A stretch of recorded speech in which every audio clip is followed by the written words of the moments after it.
3월 13일 금요일 예배를 시작하도록 하겠습니다. 우리 오늘도 찬양 하나를 같이 나누고 싶습니다. 나의 믿음 주께 있네. 우리 함께 찬양하겠습니다. 나의 믿음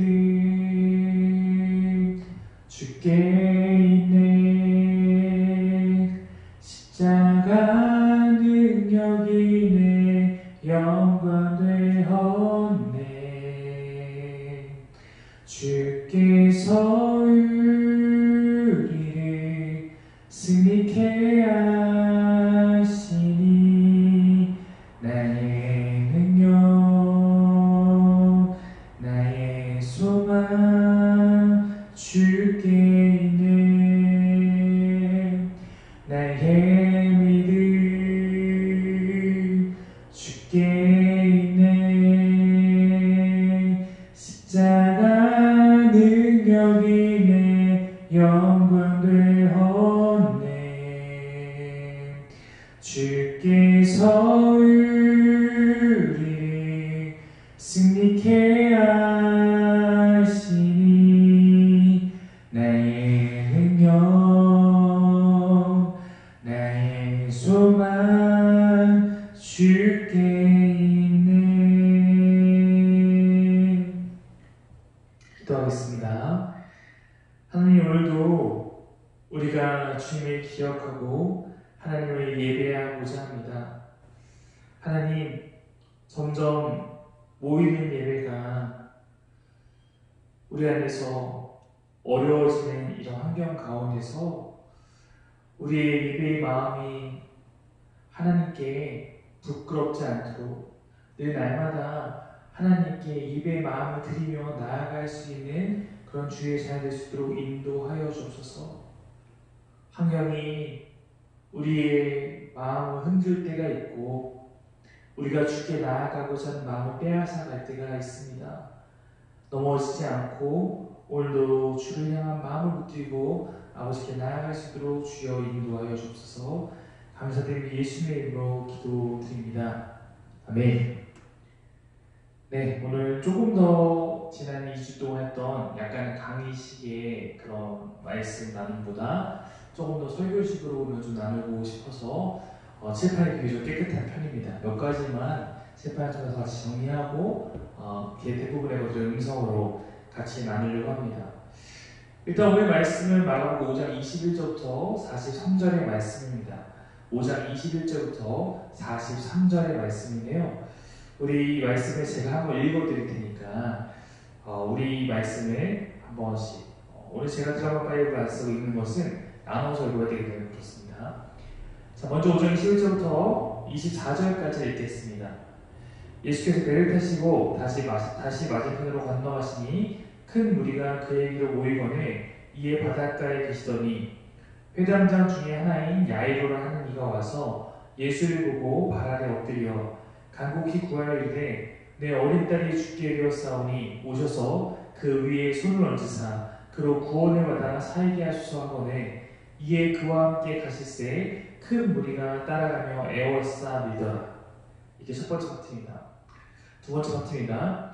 12해를 혈류증으로 앓아온 한 여자가 있어 많은 의사에게 많은 괴로움을 받았고 가진 것도 다 허비하였을 때 아무 효험이 없고 도리어 더 중하여졌던 차에 예수의 소문을 듣고 무리 가운데 끼어 뒤로 와서 그의 옷에 손을 대니 이는 내가 그의 옷에만 손을 대어도 구원을 받으리라 생각함이러라. 이에 그의 혈류 근원이 곧 마름에 병이 나은 줄을 몸에 깨달으니라.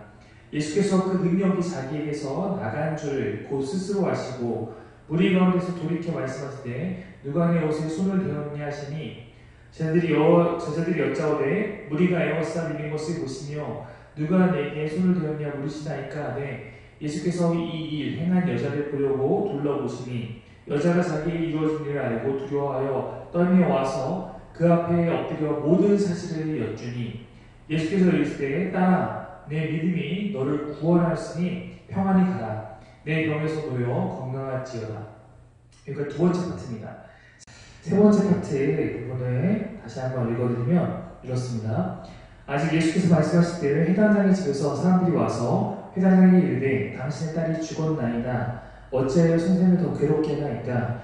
예수께서 그 하는 말을 곁에서 들으시고 회당장이 이르시되 두려워하지 말고 믿기만 하라 하시고 베드로와 야고보와 야고보의 형제 요한 외에 아무도 따라오고 허락하지 아니하시고 회당장의 집에 함께 가사 떠드는 것과 사람들이 울며 심히 통곡함을 보시고 들어가서 그들에게 이르시되 너희가 어찌하여 떠들며 오느냐? 이 아이가 죽은 것이 아니라 잔다 하시니 그들이 비웃더라. 예수께서 그들을 다 내보내신 후에 아이의 부모와 또 자기와 함께한 자들을 데리시고 아이 있는 곳에 들어가사 그 아이의 손을 잡고 이르시되 달리다고 하시니 번역하면 곧 내가 내게 말하니 소녀야 일어나라 하십니다. 소녀가 곧 일어나서 걸으니 나이가 12살이라. 사람들이 곧 크게 놀라거늘 예수께서 이 일을 아무도 알지 못하게 하라고 그들을 많이 경계하시고 이에 소녀에게 먹을 것을 주라 하십니다. 네. 제가 지난 금요일날 사복음서가 각각 다른 관점을 가진 그림이라는 이야기를 설명한 바 있습니다. 네 편의 복음서가 그림이라고 표현한 것은 각각의 작가가 그 대상을 표현하고자 하는 다양한 관점이 있을 수 있음을 설명하기 위함이었습니다. 즉, 대상은 예수님 한 분으로 동일하지만 이 예수님을 각각 그려내고 있는 소개하는 방법이 다양하다라는 것입니다. 그런 의미에서 네 편의 복음서는 네 개의 초상화와 같습니다. 하지만 실제로 그들이 그림을 그린 것이 아니라 그들은 예수님의 생애, 예수님을 통한 복음을 글로써 표현했습니다. 글이라는 것이 수단인데 각 책으로 각각의 글마다 특징들이 존재하게 됩니다. 문학적 기법, 흔히 말하는 글에서는 그걸로 그 글의 어떤 표현 방법이 드러나는데 그렇게 사용하는 것들이 각각 다릅니다.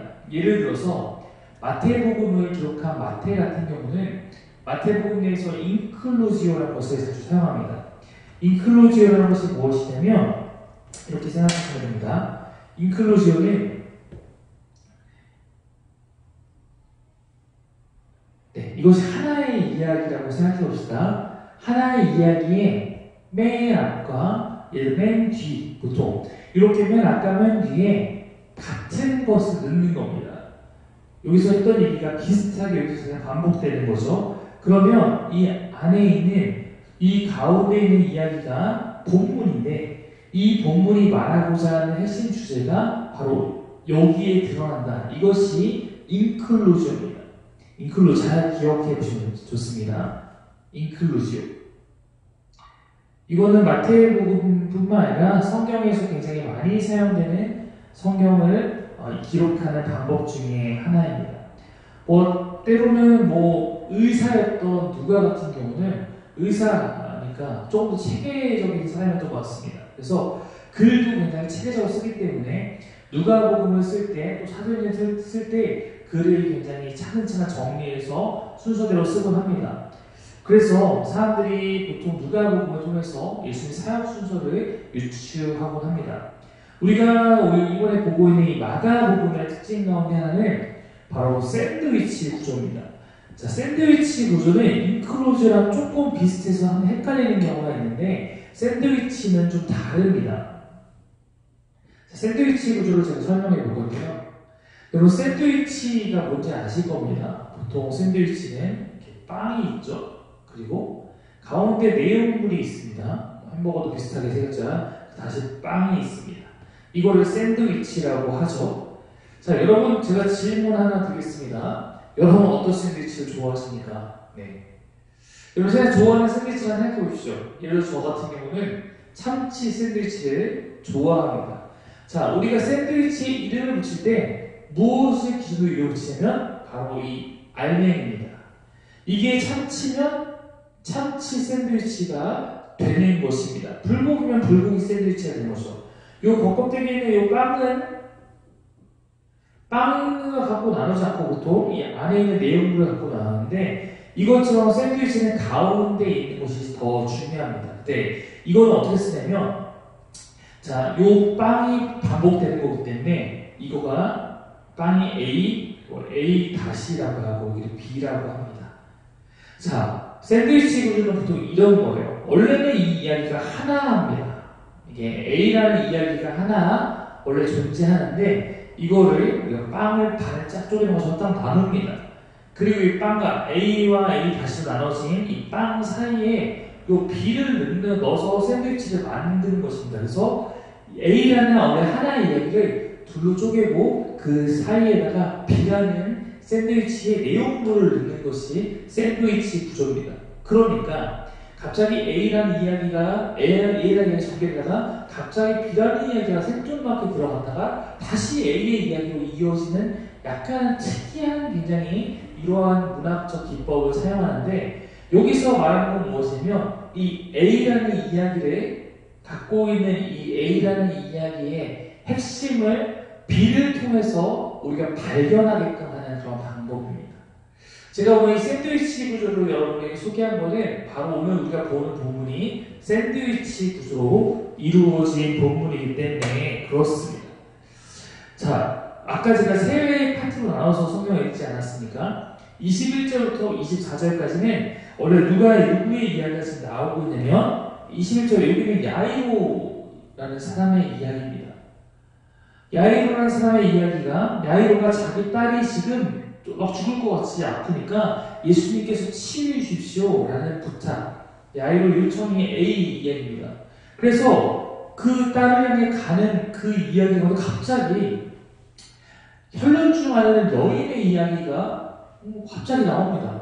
야이로 얘기를 하다가. 그래서 혈련증하는 여인이 치유받는 이야기가 나오고 다시 야이로의 딸 이야기가 나옵니다. 이게 바로 샌드위치 A, 이거는 B, 이렇게 된다는 것입니다. 두 이야기의 주인공을 생각해보면 야이로라는 사람은 회당장입니다. 사회 종교적으로 존경받는 지위에 있는 사람이었고, B에 있는 이 여인은 사회 종교적으로 매우 소외된 부정한 여인입니다. 혈루증 여인이 부정하다고 말하는 것은 혈루증은 자궁에서 피가 멈추지 않아서 자기도 의도하지 않게 피가 나오는 것을 의미하는데, 그러다 보니까 이스라엘 사회에서 피는 부정한 것이었기 때문에 그 여인 자체의 삶은 굉장히 부정한 것으로 취급받을 수밖에 없는 것이었습니다. 이렇게 회당장 야이로에는 딸의 죽음의 위기가 있었고, 이 여인은 자신의 삶에 혈루증하는 위기가 12년 동안 있었던 것이 특징입니다. 조금 이 사건을 좀 살펴보면 이렇게 진행됩니다. 예수님께서 사탄을 막 내어쫓는 그런 치유 사역을 이방 지역인 거라사 지역에서 하신 다음에 다시 유대인의 땅으로 돌아오셔서 가버나움으로 북서쪽으로 돌아오십니다. 예수님이 가는 곳곳마다 치유가 일어나고 기적이 일어나니까 사람들이 항상 많이 예수님 따라다녔습니다. 그런 많은 무리 가운데 한 사람이 딱 예수님께 나와서 간청을 하는데 그가 바로 회당장들 중 하나인 야이로입니다. 아까 그 회당장인데 이 사람의 직책이 회당의 그 건물, 즉 예배당의 건물과 예배드리기가 모두가 총괄하는 그 종교인이라고 할 수 있습니다. 회당에 따라서 여러 명의 회당장이 있기도 했다고 합니다. 회당의 책임자인 그가 예수님께 간청하고 있다는 사실은 유대인들, 종교적인 그런 지도자 모두가 예수님을 거절한 것은 아니라는 것을 우리에게 보여주고 있습니다. 가버나움에서 아마 야이로는 어느 정도 유명한 사람이었음에도 불구하고 그가 자신의 그런 신분을 갖고 예수님의 발 앞에 엎드려서 그렇게 요청하는 것은 그에게 절박함이 있었기 때문입니다. 그는 예수님께 다 죽어가는 딸을 살려달라고 거듭 간청합니다. 그는 예수님께서 자신의 딸을 치유할 수 있다고 믿은 것 같습니다. 예수님께서 회당장의 요청대로 그의 집으로 함께 가시는데 큰 무리들도 계속 예수님 따라가며 그분을 에워싸서 막 밀치면서 가게 되는 것입니다. 이것이 A의 이야기예요. 자, 근데 이 무리 가운데 B에 해당하는 이 혈루증하는 여인이 있었던 것입니다. 12년 동안이나. 혈루증을 앓는다는 것은 레위기의 말씀 때문에 그녀가 부정한 상태이기 때문에 그녀가 만지는 모든 것도 부정해집니다.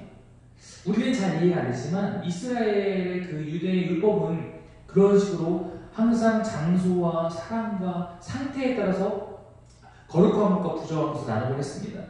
그러니 그녀가 12년 동안의 긴 투병을 생활했기 때문에 육체적인 고통뿐만 아니라 아마도 사회적으로도 소외당하는 그런 고통, 정신적인 고통도 함께 받았을 것입니다. 말씀해 보면 마가는 그 여인이 12년 동안 자신의 병을 치유하기 위해서 많은 의사들에게 괴로움을 당했다고 하는 것은 즉 재산을 소비하고 막 찾아다니고 했으나 그에게 아무 소용이 없었다는 것을 의미하는 것입니다.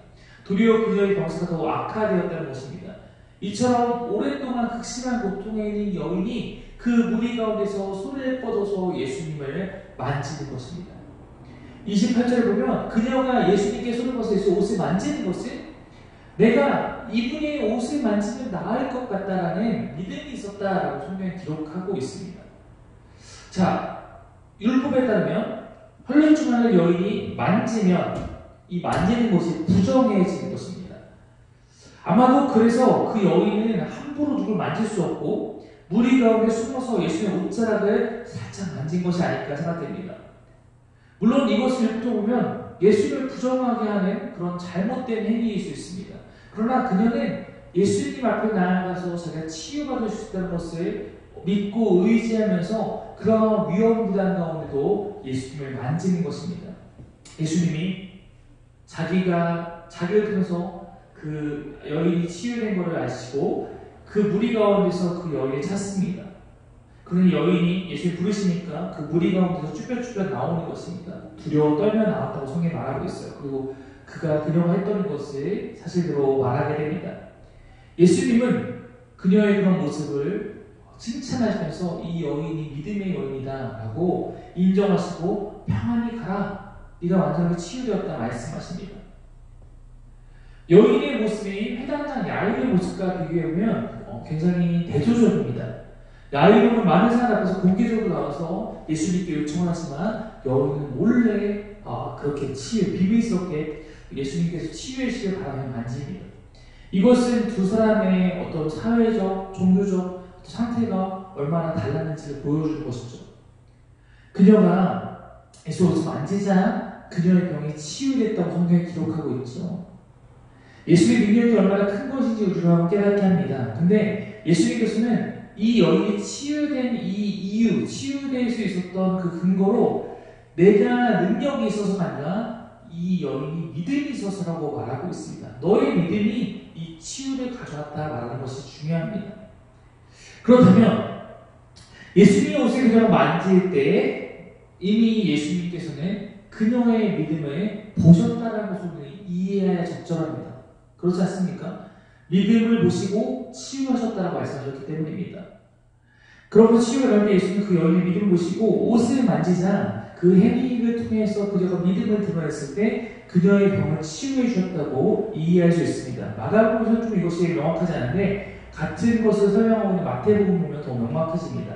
마태복음 9장 21절 22절 보면 이는 여인입니다. 이는 제 마음에 그 겉옷만 만져도 구원을 받겠다. 구원은 치유를 의미하는 것입니다.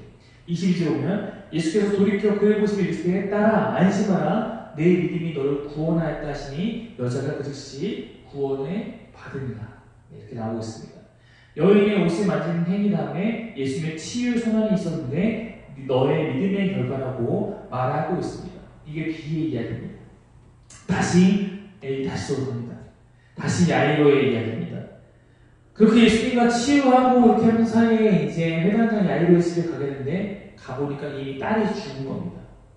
사람들은 예수님께서 지금까지 많은 사람을 치유하여 오셨지만 죽은 자는 살릴 수 없다고 생각하며 말합니다. 이에 예수님께서 회당장 야이로에게 말씀하십니다. 36절인데 예수께서 그 하는 말을 곁에 들으시고 회당장 야이로에게 이르시되 두려워하지 말고 믿기만 하라 하시고, 여기서 믿기만 하라, 믿으라라는 명령은 현재형입니다. 네가 지금 믿어야 한다. 그리고 계속 이 믿음을 가져야 한다. 믿음의 지속성을 의미하는 표현입니다. 회당장이 처음 예수님 도움을 청할 때 그는 예수님을 향해서 예수님 당신이 오셔서 내 딸을 고쳐주십시오라는 믿음을 갖고 고백했습니다. 네가 지금 딸이 죽은 이 상황 가운데 더 절박하고 더 어려워진 이 상황 가운데서도 여전히 계속해서 그 믿음을 갖고 믿음을 유지해라 라고 말씀하고 계신 것입니다.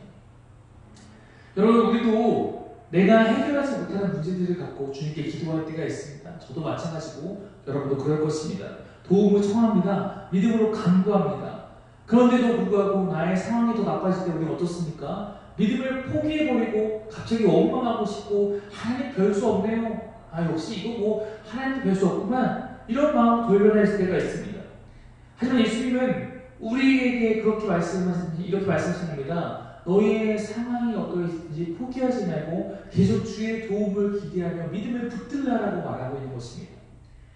회당장집에 도착하신 예수님은 그곳에서 아이가 죽었다고 소란 떨고 있는 무리에게 말씀하십니다. 이 아이가 죽은 것이 아니라 이 아이는 자고 있다.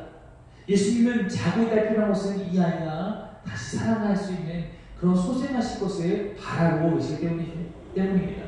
그러니까 예수님의 그 이야기에 사람들이 비웃습니다. 예수님이 그러니까 그런 모든 사람들 필요 없는 사람 다 내쫓고 아이의 부모와 가장 예수님에게 가까운 3명의 제자만 데리고 아이에게 갑니다. 그리고 그 아이의 죽어있는 그 아이의 손을 붙잡고 달리다 쿵이라고 말합니다. 해석하면 소녀야 내가 네게 말한다 일어나라 라는 명령어입니다. 그러자 그 소녀가 예수의 손을 붙잡고 즉시 일어나서 걸어다니는 것입니다. 이 놀라운 기적 앞에 그곳에 모인 사람들은 크게 당황하게 되는 그러한 이야기가 오늘의 이야기입니다. 두 사람의 치유의 이야기. 서로의 처한 상황은 다르지만 이 야이로의 딸과 여인에게는 10이라는 숫자로 서로의 연결성을 또 부각시키고 있습니다. 아이의 나이가 12살이었고 이 병자의 여인의 고통받은 기간이 12년이었습니다. 그리고 둘 다 모두 고침받게 됩니다. 주님이 고치시고 그 안에 또한 동일하게 강조된 것은 둘 다 믿음입니다. 여인의 믿음이 너의 치유를 갖고 왔다고 말씀하시고 야이로야 네가 믿음으로 계속해서 믿음을 갖고 굳건하게 지켜라 라고 말씀하시고 치유하신다는 것입니다. 여러분 혈루증 나는 여인, 아마 이 여인의 삶은 여인의 병은 여인의 삶을 완전하게 망가뜨렸을지 모릅니다. 아마 굉장히 피폐한 삶을 살았을 것이고 결혼도 쉽지 않았을 것이고 아마 결혼했다고 할지라도 남편과의 부부 생활도 허용되기 힘든 그러한 상황이었습니다. 그녀가 그 상황에서 마지막 용기를 낸 것입니다.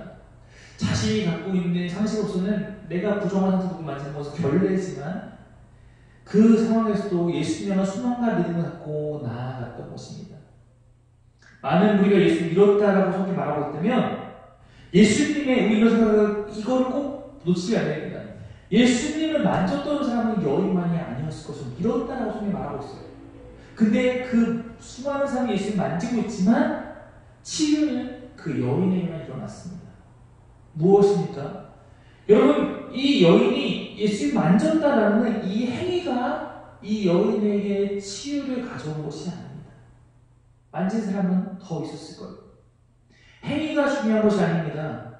그녀의 믿음이 그녀의 그 많은 사람들 중에서 그녀만이 고침받게 되는 결과를 만들어낸 것입니다. 우리가 신앙생활 할 때에도 우리는 자꾸 눈에 보이는 어떤 것들, 만졌으니까 났어. 그럼 나도 만져야겠다. 이런 방법으로 승부를 보려고 할 때가 있습니다. 누가 금식 기도했어? 그럼 나도 금식 기도해야겠다. 누가 40일 기도했어? 나도 40일 기도했다. 누가 어떻게 했어? 나도 어떻게 해야겠다. 행위가 우리에게 필요한 것은 사실이지만 그런 식으로 맹목적인 행위가 우리에게 필요한 것은 아닙니다. 이걸 잘 기억하셔야 돼요. 우리에게는 믿음의 행위가 필요한 것입니다. 그냥 남들이 말하는 이렇게 되게 잘 되더라면 그냥 그래서 하고 있는 행위가 아니라 우리가 그 안에 믿음으로써 믿음과 함께 있는 동반인데 그러한 행위가 필요한 것입니다. 동일한 행위지만 그 안에 믿음으로 인해서 그 안에 차이가 만들어지고 있다는 것입니다. 내 내면에 잡고 있는 믿음이 얼마나 중요한 것인지 깨닫게 합니다. 오늘 지금 이 설교를 듣고 있는 사랑하는 설교의 성도 여러분, 여러분의 행위는 모두 같을지도 모릅니다. 지금 핸드폰이건 아니면 컴퓨터건 이 설교를 통해서 하나님의 은혜가 공급되고 마음이 뜨거워지고 내 안에 변화가 일어나는 것은 모두에게 동일하지 않을 수 있어. 나는 다 설교 똑같이 온라인으로 보고 예배를 드리고 있지만 그 여러분의 행위가 같다고 해서 여러분에게 동일한 같은 결과가 오지 않을 수 있다는 것입니다. 같은 설교율, 같은 예배지만 다를 수 있어요. 말씀에 대한 믿음, 내 예배에 대한 진실함이 우리 안에 차이를 만들어내는 것입니다. 그러므로 여러분, 지금 온라인 가운데서 여러분 예배드리고 있지만 이 소중한 예배에 여러분의 믿음과 진실함을 담아내십시오. 그래야지만 여러분의 이 시간을 허비하지 않는 그러한 예배가 되는 것입니다. 더 극적인 상황, 야이로는 딸이 죽었습니다. 그러나 그 절망적 상황에서 될 수 있는 두려워 말고 믿기만 하라. 네가 너에게 지금 필요한 것은 믿음이야라고 말하고 있습니다. 주변 사람은 예수님의 말을 믿지 않고 비웃고 있지만 그들은 진리이자 생명의 근원이신 예수님을 함께 같이 예수님 곁에 있지만 그 안에서도 차이가 있는 것입니다. 같은 자리 안에서 예수 이야기를 듣고 있지만 같은 예수를 바라보고 있지만 그들에게 주어진 은혜가 차이가 난다는 것입니다. 마찬가지로 믿음의 차이예요. 그럼 믿음은 보이지 않습니다. 그럼 우리의 눈으로 다 같아 보이고 다 같은 곳에 있으며 같은 행위라는 것은 보입니다. 그러나 그 안에 다 다릅니다. 저희가 주일에 이곳에 모여서 예배드릴 때에도 다 똑같이 찬양하고 똑같이 이곳에 예배하고 귀를 듣고 너는 저를 바라보고 있지만 여러분 안에 있는 그 믿음에 따라서 우리 안에 예배는 하나님께 나누시는 은혜는 다를 수 있다는 것입니다. 이 안에 진짜와 가짜가 있을 수 있고 참된 예배와 참되지 않은 예배가 있을 수 있고 누군가의 마음에는 믿음이 있고 누군가의 마음에 믿음이 없을 수 있는 것입니다. 그런 말미암아 누군가는 주님을 경험하고 치유되고 회복되고 누군가는 구원을 받지만 누군가는 같은 곳에서도 아무런 역사가 그에게 일어나지도 않을 수도 있는 것입니다.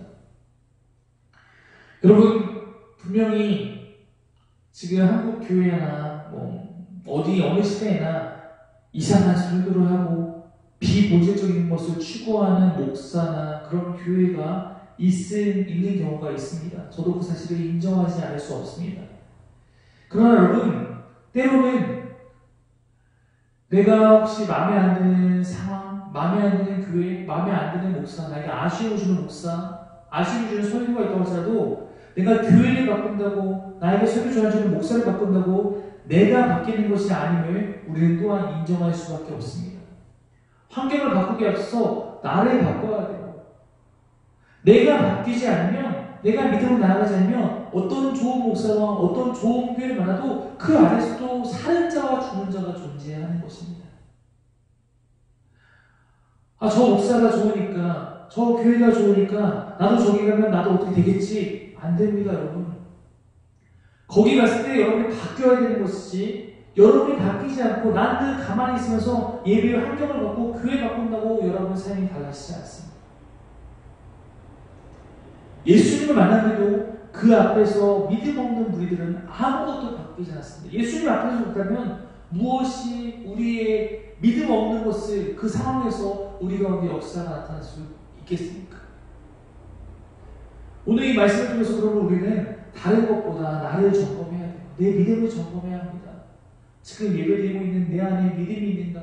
내 안에 중요한 마음이 있는가? 내 안에 예배의 진실성이 있는가? 코로나 시대로 지금 온 대한민국이 난리인데 이때 난 예배 가기 싫은데 잘했다 하고 있는 것이 내 모습인가? 정말 믿음으로 난 예배하고 싶은데 때로는 다른 이웃과 공동체에 의해서 예배가 축소되어지고 이렇게 내가 다른 사람 보호하기 위해서 정말 그 안타까운 마음 가운데 내가 더욱더 주님을 예배하고 찾고 내가 있는 자리에서 그렇게 나아가고 있는가? 여러분의 지금의 모습들은 다 주님이 보시고 있는 그러한 어떤 시간들일지도 모릅니다. 진짜 예배자가 아닌 사람이 판단나는 그런 시간일 수도 있는 것입니다. 여러분 믿음이 없으면 안 됩니다. 내가 주를 믿으며 주님을 의지하고 내 삶의 푯대와 방향을 주님께 붙잡고 나아갔을 때 우리는 가장 연약한 자의 삶에서 가장 무한한 자, 모든 것이 가능한 그런 변화된 자의 삶을 살게 되는 것입니다. 오늘도 그러한 믿음으로 주 앞에 서는 저와 여러분이 되어야 할 것입니다. 사랑하는 여러분, 믿음은 날마다 주님이 나와 함께 하시고 정말 보이지 않는 하나님이 나와 함께 하심을 실제로 믿는 것입니다. 여러분 삶과 우리의 삶이 예배할 때에도 살아갈 때에도 그런 믿음으로 살아서 믿음이 차이를 만드는 것을 경험하고 여러분 이 차이 가운데 안 되는 사람들이 아니라 고침받고 그것을 경험하며 나가 살아갈 수 있는 그런 삶으로 나아오시길 바랍니다. 그러나 하나님께서 무엇을 깨닫게 하시는지 잘 모르겠습니다. 배워가고 있습니다. 찾아가고 있습니다. 중요한 것은 이 상황 가운데 내가 변함없이 주를 바라보는 것입니다. 그렇게 나아갈 수 있는 저와 여러분들에게 간절히 바랍니다. 기도하겠습니다. 하나님, 오늘도 우리가 온라인 예배를 드립니다. 이렇게 드리는 것은 우리가 그래도 주중의 예배는 각자의 자리에서 또 이렇게 드리는 것을 통해서 예배를 훈련하고 삶에서 예배하는 것을 깨닫고 잠시나마 이런 시간을 통해서 또 내가 혹시 모를 위험의 사태를 줄이기 위한 그런 우리 교회와 우리 개개인의 마음이 주님 이 안에 있습니다. 주님, 그러나 이 환경으로 말미암아 우리 예배의 마음도 사라지지 않기를 원합니다. 오히려 이때에 더욱더 예배를 사모하고 더욱더 공동체를 귀하게 여기며 우리 함께 모여서 예배하는 것이 얼마나 아름답고 우리에게 귀한 곳인지를 깨달아갈 수 있는 하나님께 간절히 원합니다. 주님, 이 시간 통해서 우리가 무뎌지고 우리가 나태해지고 그러지 않기를 원합니다. 한국교회가 이 시간 통해서 더욱더 깨어서 주를 바라보고 나아갈 수 있기를 소망합니다. 우리 안에 주님이 찾으시는 그 믿음이 있어서 오늘 혈루증하는 여인과 같이 또 해당자 야이로와 같이 믿음을 발휘하고 믿음을 굳건히 지키며 주 앞에 믿음으로 설 수 있는 그런 주의 자녀 될 수 있도록 인도하여 주옵소서. 감사드리며 예수님으로 간절히 기도합니다.